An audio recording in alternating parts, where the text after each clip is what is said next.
내가 너희에게 쓴 편지에 음행하는 자들을 사귀지 말라 하였거니와, 이 말은 이 세상에 음행하는 자들이나 탐하는 자들이나 속여 빼앗는 자들이나 우상 숭배하는 자들을 도무지 사귀지 말라 하는 것이 아니니, 만일 그리하려면 너희가 세상 밖으로 나가야 할 것이라.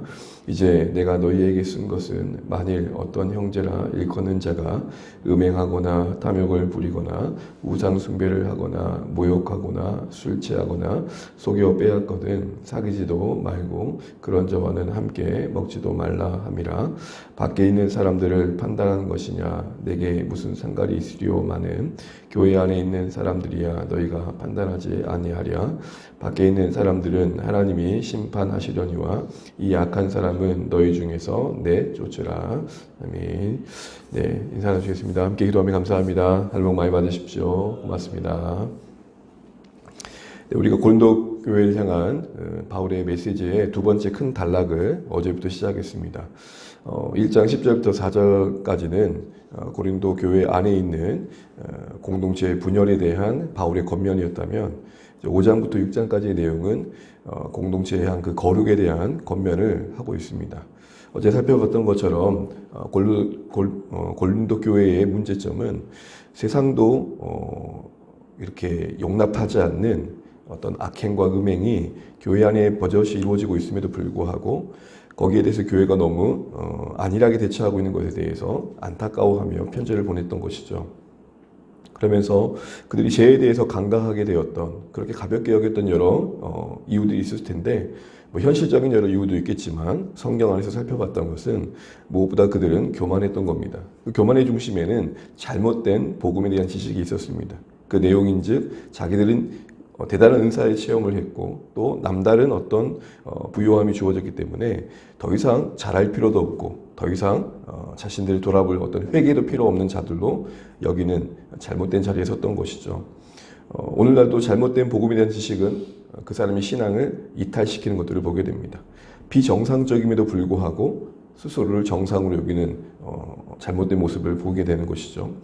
두 번째로 그들이 죄를 가볍게 여겼던 이유는 적은 누룩이라는 표현으로 바울이 얘기했던 것처럼 죄를 되게 가볍게 여겼던 겁니다. 죄가 누룩처럼 쬐깐하니까 별거 아닌 것처럼 여기는 모습이 있었다는 것이죠. 이게 뭐 별거겠어? 그러나 바울은 오히려 되려 적지만 누룩이 밀가루 큰 반죽을 부풀리는 것처럼 무시할 수 없는 게 죄의 파급력이다 라고 말한 거죠. 복음도 파급력이 있지만 죄도 그만큼 파급력이 있죠. 근데 그 부분을 간과했던 겁니다. 마지막으로 그들이 죄를 가볍게 했던 이유가 뭡니까? 공동체에 대한 어떤 정체성을 바르게 이해하지 못했던 겁니다. 공동체 안에 예수 그리스도의 이름의 권위가 있다는 것과 또한 그 권위를 힘입어 공동체를 거룩하게 해야 할 책임이 주어진 것과 더불어 유월절 어린 양 대신 그리스도의 희생으로 정결케 되어진, 새롭게 되어진 공동체에 대한 이해가 부족했던 것이죠. 우리는 이제 그 희생으로 말미암아 유월절 공동체로서의 정체성을 가지고 지난 날에 누룩으로 비유되어지는 묵은 것들은 다 내어버려야 되는데 그런 생각들을 할 수 없었던 부분들이 지적되었던 것입니다. 오늘 이어서 또 다른 내용들이라기보다는 관련된 내용을 하는데, 이전에 이와 관련된 이미 언급되었던 권면에 대해서 오해하고 있는 부분들을 다시 한번 해명하면서 재차 말씀하고자 하는 바를 강조하고 있습니다. 우리 9절 말씀을 보게 되면 내가 너희에게 쓴 편지에 음행하는 자들을 사귀지 말라 하였거니와 라고 바울이 언급합니다.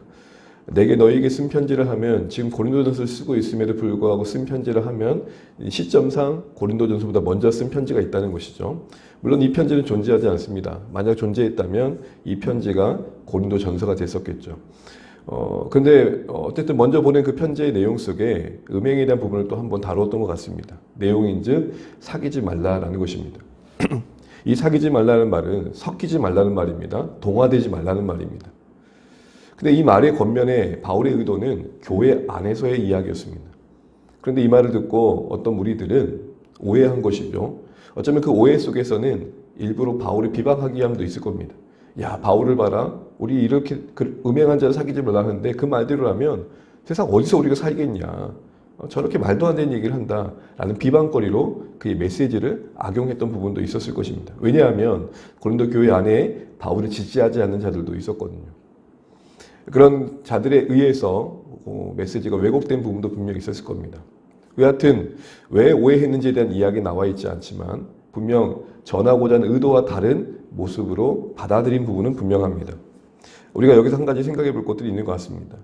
메시지가 전해졌을 때 그것을 받아들이는 생각들이 각자 다르게 받아들인 부분 분명 있을 수 있다는 것이죠. 그래서 우리가 어떤 강단에서 말씀이 전해진다든지 아니면 개인적으로 말씀을 묵상하다든지 원래 말씀이 우리에게 주어진 그 메시지가 우리에게 올곧게 와닿아야 되는데 때로는 그것이 굴절되어서 우리 가운데 이해되어질 수 있는 여지가 우리 각자에게 있다는 사실들을 좀 생각해 볼 필요가 있는 것 같습니다. 우리 모두가 예외 없이 말씀을 순전하게 받아들여야 되는데도 불구하고 내 감정의 상태에 따라서 또 내 어떤 상황과 형편에 따라서 또 뭔가 어떤 관계 때문에 그 말씀이 순전하게 와닿지 않고 곡해되어 와닿을 수 있는 부분들은 늘 우리에게 있는 것이죠. 그런 의미에서 우리가 늘 기도하기를 하나님 말씀을 말씀으로 받아들일 수 있는 열린 마음과 지혜, 겸손함을 주십시오 라는 기도가 필요할 것 같습니다. 여러분 주변에 혹시 내가 어떤 말을 했는데 화자인 내 의도와 다르게 받아들인 내용이 전혀 엉뚱하게 받아들이는 사람들을 들었을 때 여러분 어떤 생각이 드셨습니까? 좀 당황스럽기도 하고 놀랍기도 하고 이럴 수 있구나 라는 생각들을 우리가 하게 됩니다.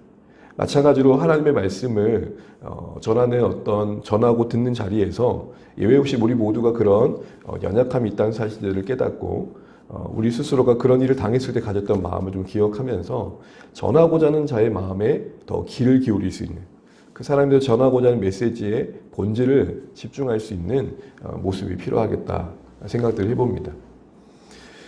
그러면서 이런 말을 했었던 바울의 의도를 10절에 다시 한번 설명합니다. 그게 아니다. 교회여 너희들이 좀 오해하고 있다 하면서 10절에 이렇게 해명을 합니다. 10절 말씀 같이 한번 읽어볼까요? 이 말은 이 세상에 음행하는 자들이나 탐하는 자들이나 속여 빼앗는 자들이나 우상 숭배하는 자들을 도무지 사귀지 말라 하는 것이 아니니 만일 그리하면 너희가 세상 밖으로 나가야 할 것이라. 바울은 다시 얘기합니다. 그렇게 얘기했던 것은 세상 모든 사람들에게 적용될 내용이 아니라는 것이죠. 무슨 말입니까? 교회 공동체에 적용될 신앙의 내용이라는 겁니다. 그런데 받아들이기는 모든 일반 생활 속에서 적용돼야 할 원리로 받아들였다는 겁니다. 지금은 그런 이슈를 많이 못 봤는데 한때 당군상을 깨트리고 때로는 절간에 있는 부처상까지 가서 망치로 깨트리는 일들을 종종 듣게 됩니다. 그럼 이건 어떻게 생각하십니까? 분명 하나님께서 우상을 멸하라고 하셨습니다. 우상을 세우지 말라고 하셨습니다. 여러분 그 적용 범위는 당시의 구약의 이스라엘 백성들에게는 이스라엘에게 허락하신 그 기업 내일 것입니다. 하나님 허락하신 거룩한 그 공동체 안에서의 이야기였던 것이죠. 근데 그거를 모든 세상에 일반화해가지고 그 기준을 가지고 적용을 한다면 오늘 바울이 말했던 것처럼 잘못된 적용이 나올 수 있게 되는 것이죠. 앞서 말씀드린 것처럼 우상이란 부분도 사실은 만약에 버젓이 교회 공동체 안에 엉뚱한 우상을 세운다면 깨야죠. 근데 그것을 모든 세상에 적용을 해가지고 학교에 세워진 당군상을 깨뜨리고 절간에 가가지고 부처를 깨뜨리고 이런 것들은 교회 안에 적용될 거룩의 기준을 세상의 일반화한 잘못된 모습일 수 있다는 것입니다. 바로 그런 일들이 오늘 고린도 교회 안에 있었던 것이죠. 그게 아니다라고 말하면서 바울은 만약 그렇다면 10절 끝절에 뭐라고 말합니까? 우리가 이 세상 밖에 살아야 될 것이다. 불가능한 일이라는 것이죠. 여기서 우리는 참 중요한 거 한 가지를 알게 됩니다. 신자는 세상을 떠난 존재로서 부름받지 않았다는 것이죠. 예수님께서도 제자들을 위해 기도하실 때 요한복음 17장 이렇게 기도하십니다. 내가 비옵는 것은 그들을 세상에서 데려가시기를 위함이 아니요. 이 말은 믿는 우리의 신자들이 살아갈 곳이 이 세상임을 주님도 아시고 계시고 우리가 이 세상에 존재한다는 사실들을 간과하지 않고 계십니다. 우리 이 세상 속에서 부득이하지만 여러 관계 속에 얽혀 있으면서 하나님이 인정하지 않는 그들과 살아가야 할 삶의 어떤 책임들을 부여받고 있는 것이죠. 그러나 우리의 영혼이 너무 때론 피곤하고 지칠 때는 참 믿는 사람들끼리만 함께하고 싶다라는 생각을 할 때가 참 많습니다. 이거는 말도 안 통해. 뭐라고 이야기하면 오해나 해. 뭔가 내 마음의 신앙에 마음을 자연스럽게 나눌 수 있는 관계에만 거하고 싶을 때가 있습니다. 그럼 여러분 우리가 그렇게 살 수 있습니까? 살아가다 보면 정말 다양한 사람들을 만나면서 때로는 하나님의 인정치 않은 그들과의 관계 속에서 우리가 얽혀 살아갑니다. 근데 하나님께서 우리는 그곳에 우리를 두셨고 거기서 신자로서의 삶을 요구하고 계시다는 사실들을 잊으면 안 됩니다. 그러면 여러분 세상 밖으로 어떻게든 나가려고 하는 생각들은 건강한 신앙의 생각은 아닌 것이죠. 거하게 하신 그곳에서 신자다워야 됩니다. 조금 더 넓게 적용해 보면 가끔 우리의 신앙의 환경을 좀 더 신앙생활을 좋게 하기 위한 환경으로 만들어간 노력들을 우리가 하게 됩니다. 정말 중요한 자세일 것입니다. 그러나 모든 상황 속에서 내가 신앙생활하기 좋은 환경만 주어질까 생각하는 것은 또 우리에게서는 또 경계할 생각이 아닌가 싶습니다. 한마디로 청정지역은 없는 것입니다. 믿지 않는 자들과의 세계관의 충돌도 있고 통하지 않는 그런 상황 속에서 견뎌내야 되고 살아내야 될 그런 상황들이 우리에게는 진행될 수 있다는 것도 잊으면 안 된다는 것이죠. 그런 세상 속에서 살아갈 자리가 필요합니다. 그럼 여러분 이런 세상 속에서 신자가 교회가 살아가기 위해서 오늘 본문의 권면 속에서 강조하고 있는 건 뭡니까? 무엇보다도 가장 중요한 것은 세상 속에 존재할 교회가 가장 더 긴장해야 되고 치열한 자기 검증이 필요하다라는 것입니다. 우리 12절 말씀, 13절 말씀 읽고 말씀을 읽겠습니다. 밖에 있는 사람들을 판단하는 것이야 내게 무슨 상관이 있으려 마는 교회 안에 있는 사람들이야 너희가 판단하지 아니하랴. 밖에 있는 사람들은 하나님이 심판하시려니와 이 악한 사람은 너희 중에 내쫓으라. 지금 결론적으로 말하고 싶은 바울의 말은 13절에 나옵니다. 내쫓으라. 이것은 냉혹하게 그들을 밀어내라 이 말이 아닌 것을 우리가 어제 살펴봤었죠. 어제 본문 말씀을 보게 되면 5절에 보시게 되면은 5절 한번 보시게 되면 이런 자를 사탄에게 내주는 것 이게 내쫓는 거죠. 다른 말로 말하면 공동체 밖으로 출교시키는 겁니다. 이것은 그들을 힘겹게 하는 게 아니라 그 과정을 통해 정결케 하는 것이죠. 하나님께서 이스라엘 백성들을 바벨론에 넘기시고 강대국에 멸절케 하셨던 것은 이스라엘을 망하게 하시려는 게 아니라 갱신케 하시려고 했던 것처럼 말이죠. 하나님 우리 인생의 방망이로 몽둥이로 여러 모양을 찾아오실 때 하나님 너무하신 거 아니에요 라고 생각하기 이전에 하나님 앞에 너무했던 내 모습은 없는가를 돌아봐야 하는 것이죠.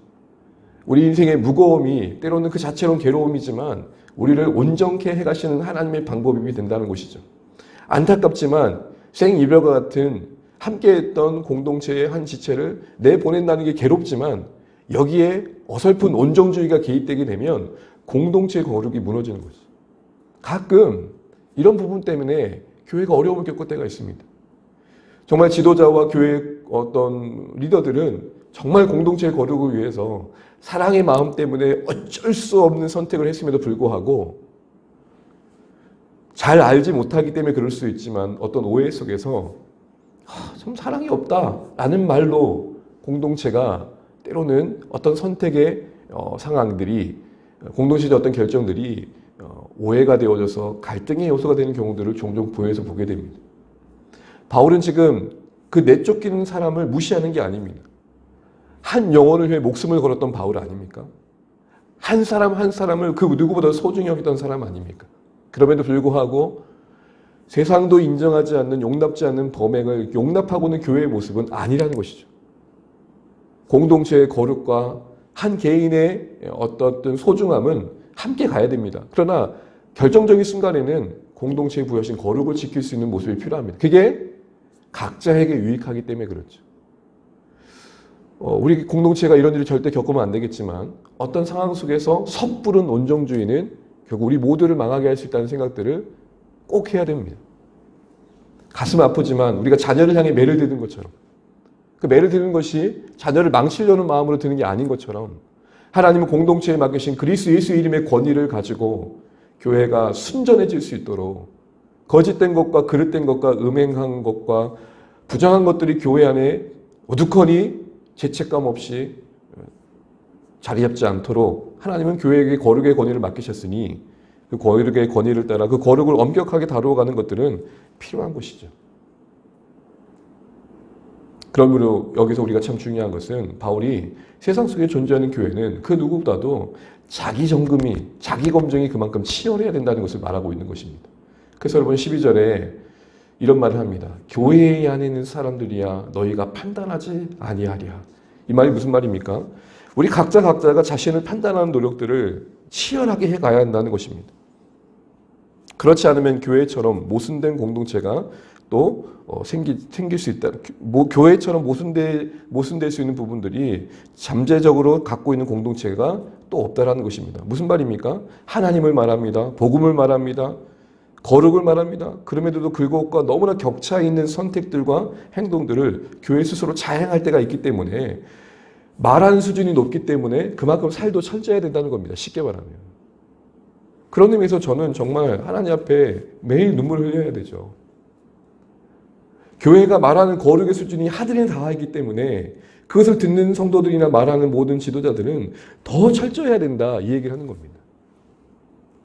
왜요? 세상이 악을 행하고 있고 세상이 분명 하나님 인정하지 않지만 그게 세상에 끼치는 영향력보다 여러분 이거 기억하십시오. 교회의 부정함이 세상에 끼치는 영향이 더 크다는 겁니다. 그러니 세상을 섬기는 교회의 가장 아름다운 모습은 교회다움을 지키는 겁니다. 복음을 지키는 겁니다. 우리 각자가 말씀 앞에 치열한 삶을 포기하지 않는 겁니다. 그게 세상을 섬기는 겁니다. 사회적인 참여를 하고 여러 가지 봉사하는 것도 중요하지만 교회의 본질인 거룩한 공동체로서의 그 정체성을 염두한다면 교회가 세상을 향한 가장 최고의 섬김은 교회다움을 포기하지 않는 치열한 싸움과 분투함이 요구된다는 것을 기억해야 한다는 것이죠. 그러므로 달리 말하면 이 땅에 존재하는 교회는 남다른 긴장감을 필요로 하는 것입니다. 우리 모두가 이 바울이 말하는 말씀 앞에서 정말 교회로서 이 땅에 존재하는 모습은 어떠했는지를 다시 한번 생각해 보게 됩니다. 또한 본유의 내용은 아니지만 언급되어진 내용 속에서 밖에 있는 사람들, 세상 사람들에서 어떻게 행동해야 됩니까? 13절을 보시게 되면 밖에 있는 사람들은 누가 심판하신대요? 하나님이 심판하신. 어찌 보면 야 그건 하나님께서 알아서 하실 거니까 맡겨놔. 뭔가 좀 거리를 두는 것처럼 보이지만 이 말의 본 의미는 뭐냐면 하나님보다 앞서지 마라는 것입니다. 신자들이 신앙의 기준을 가지고 세상을 너무 쉽게 판단하지 말라는 겁니다. 우리의 거룩의 기준의 잣대를 가지고 믿지 않는 자들에게 이야기하는 것 자체가 맞지 않다. 그런 정죄와 판단을 삼가하라는 것입니다. 우리도 그 판단받는 자리에 있었던 세상 속에 있었던 한 인생들이었는데 하나님이 어찌 긍휼히 여기셔서 우리를 교회 공동체로 옮겨주셨던 일이 있던 것을 기억하라고 하시면서 하나님을 심판하신다라는 말은 하나님보다 앞서지 마. 하나님보다 앞서서 쉽게 판단하고 정죄하고 포기하지 마. 이 얘기를 하는 것입니다. 그런 관점에서 하나님께 주권을 인정해드리고 하나님의 세상을 향한 주권자 되심 앞에서 교회가 거룩을 잘 지켜가야 된다. 이 얘기를 이어가고 있는 것입니다. 이제 말씀을 맺겠습니다. 세상 그 누구보다도 교회 공동체는 더 엄격하게 그 거룩을 다루어야 된다는 바울의 권면 앞에서 이 땅에 존재하는 한 신자로서 공동체로서 우리가 어떻게 살아야 될지 다시 한번 생각해 보게 됩니다. 말하는 바가 하늘의 이야기기에 우리의 삶이 그만큼 더 막중한 책임감을 요구받고 있다는 현실 속에 있으면 잊지 않으시고 또 거룩을 위해 겸손히 주의 은혜를 구하며 철저한 자기 돌아봄과 살핌 속에 말씀과의 격차를 줄여가는 그 일들이 우리의 삶에 가장 중요하다는 사실을 오늘 본문을 통해 다시 한번 생각하면서 하나님 앞에서 오늘 우리에게 허락하신 공동체의 거룩과 한 신자로서의 거룩을 지켜가기 위해 또 주의 은혜와 긍휼을 구하시는 이 새벽 되시기를 주의 이름으로 축복합니다. 찬양하겠습니다. 찬송가 420장 찬양 드리겠습니다. 찬송가 420장입니다.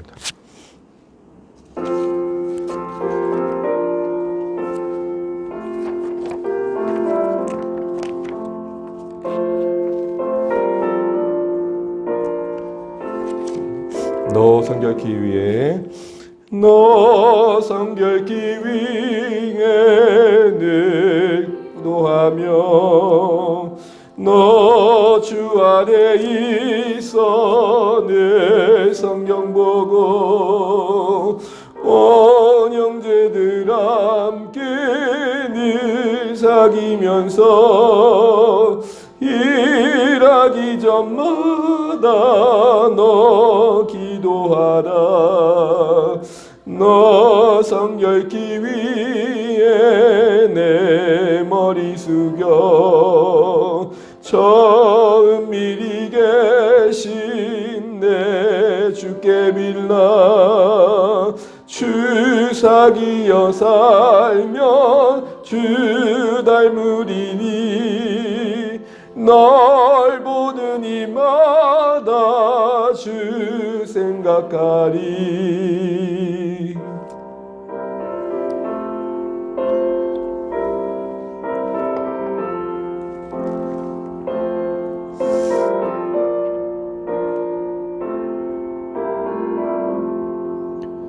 너 성결기 위에 주 따라가고 일 다급하여도 당하지 말고 참 즐거울 때나 또 슬플 때나 너 주님만 믿고 늘 따라가라.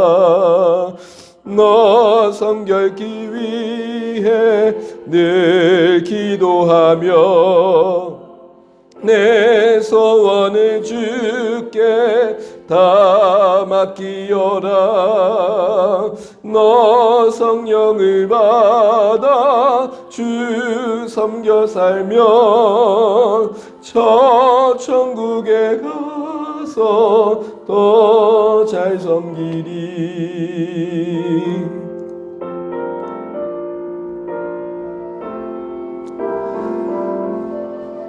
우리 오늘 주신 말씀 또 붙들고 기도하겠습니다. 교회는 세상 속에서 그 거룩한 긴장함을 늦추지 말아야 된다 말합니다. 말하는 바가 복음이고 또 하늘의 이야기인 만큼 이 땅에 살아가는 교회가 세상을 향해 가장 큰 섬김은 그 말하는 바가 삶으로 드러나야 되는 것이기 때문일 것입니다. 세상을 대해서도 하나님보다 앞서지 마라 말씀하십니다. 쉽게 우리의 기준을 가지고 판단하고 정죄하지 말라는 것이고 그들이 언제 하나님의 은혜 안에 돌아올지 모르니 늘 하나님의 주권을 인정하면서 기다리라는 말씀일 것입니다. 이와 같은 균형을 가지고 우리가 교회에서 이 땅의 삶들을 잘 감당하기 원합니다. 무엇보다도 이를 위해 우리 자신을 향한 철저한 자기 검증과 살핌이 있기를 원합니다. 혹시 우리의 생각과 언행은 어느새 내가 아는 바와 멀어져 있지 않는지 다시 한번 돌아보면서 주의 은혜와 긍휼을 구하시면 좋겠습니다.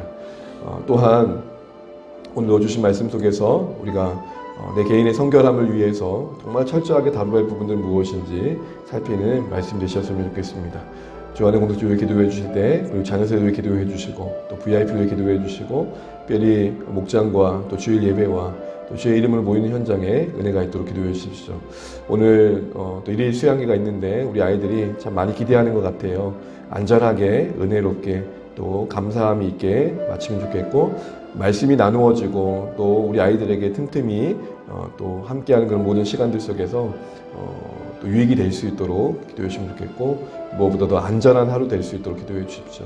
저녁에는 부모 교육을 위해서도 기도해 주시기 바랍니다. 또 마주한 주일에 또 우리 재율이 또 우리 유아 세례가 있는데 귀한 가정이 또 이 세례와 함께 믿음의 아름다운 출발을 할 수 있도록 축복해 주시면서 우리 치훈이 형제 기도해 주시면 감사하겠습니다. 그 외에도 정말 우리 각자 기도하지만 기도해 주시고 또 이 나라 민족을 위해서 어려움 겪고 있는 나라를 위해서 이 땅에 세우신 교회를 위해서 선교사님들을 위해서 같이 기도하시고 오늘도 주 안에서 승리하시는 한 달 되시길 축복합니다. 같이 기도하시겠습니다. 하나님 은혜를 감사합니다. 오늘 우리에게 허락하신 한 달 말씀으로 시작하게 하신 것을 감사합니다.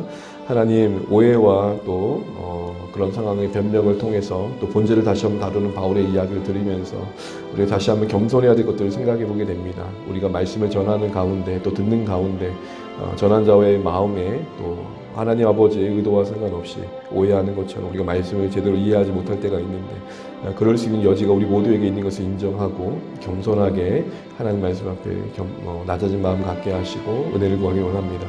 하나님 요구하신 거룩 앞에 우리가 부끄럽지 않도록 우리 자신을 잘 살피게 도와주시고 6월절 양 대신 그리스도 예수로 인해 새롭게 세워진 공동체로서의 그 그 정결함의 그 공동체의 정체성을 우리가 잘 지켜갈 수 있도록 도와주십시오. 세상에 존재하지 않는 악을 품지 않도록 도와주시고 하나님 우리가 거룩의 수준을 하나님 온전히 함으로 하나님 오히려 세상이 우리를 통해 주의 나라를 볼 수 있도록 역사해 주시기를 간절히 바라고 원합니다. 우리가 잃어버린 거룩을 회복하게 도와주시고 간과했던 거룩을 다시 한번 살피게 도와주십시오. 하나님 우리 모두가 겸손하게 도와주시고 하나님 세상을 향해서도 하나님의 주권보다 앞서지 않게 도와주십시오. 우리가 세상을 향해 쉽게 포기하지 않게 하시고 주의 주권 아래 기다리며 돌아올 날들을 보게 하여 주십시오. 하나님 은혜를 베풀어 주실 때 오늘도 하나님 말씀 안에 거하는 한 날 되길 원합니다. 철저한 자기 검증과 돌아봄을 놓치지 않게 도와주십시오. 하나님 은혜를 베풀어 주십시오. 세상 속의 신자로서의 그 거룩한 긴장감을 놓치지 않도록 우리 모두를 인도하여 주십시오. 하나님 오늘 일정 위에 은혜를 베푸시고 안전하게 하여 주시고 우리 아이들이 복음 안에서 교제 안에서 기쁨과 자라남을 경험할 수 있도록 도와주십시오. 하나님 주의 교회를 붙들어 주시고 은혜 가운데 거하게 하시고 고통과 어려움 가운데 있는 성도들을 기억하시며 우리가 VIP를 품고 가족들을 위해 기도하는 모든 제목들 속에 하나님의 응답하심을 보게 하여 주시옵소서. 하나님 이 나라 민족을 붙들어 주시고 세우신 교회를 붙들어 주시고 하나님 아버지 정말로 교회 모든 지도자들이 깨어 근신하게 도와주시며 이 모든 일에 하나님 우리 모두가 엎드릴 수 있는 마음 더하여 주십시오. 하나님 도와주십시오. 어려움을 겪고 있는 나라를 불쌍히 여겨 주십시오.